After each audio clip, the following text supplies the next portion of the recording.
Event ng labanan nating badminton Street Tribal Championship. Medyo mainit yung panahon kasi summer by yung araw pre, yung araw. Inom mo yung araw, gago.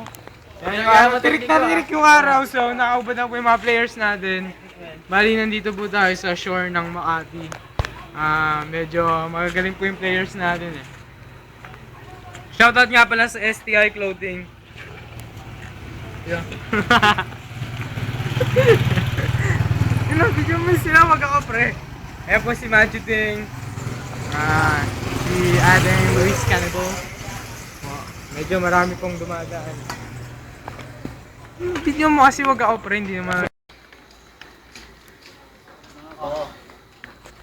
So, maganda yung laban eh. First round panalo si Matthew Ting. Niribat ni Aden Canibo.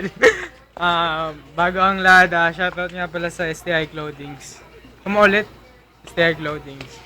Sino pala nalo sa laban nila?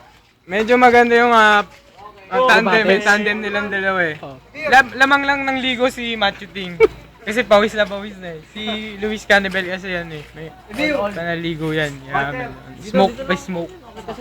Maganda yung first round kasi maganda yung banat pre. Unang banat kay Adeng panalo.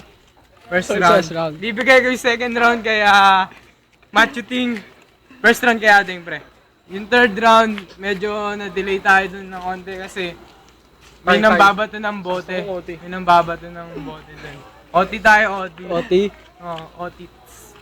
Anong maganda ba talaga laban nila? Maganda. Nandun si yan eh. Si Righteous One yung mga ganun.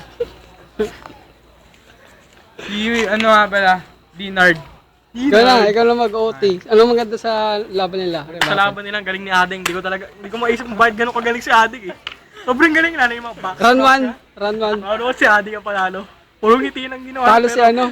Bilib ako eh. Talo si Matthew Ting. Talo si Matthew Ting kasi Matthew Ting nakatanga lang. Commercialize ko nga lang pala yung album ni Adeng.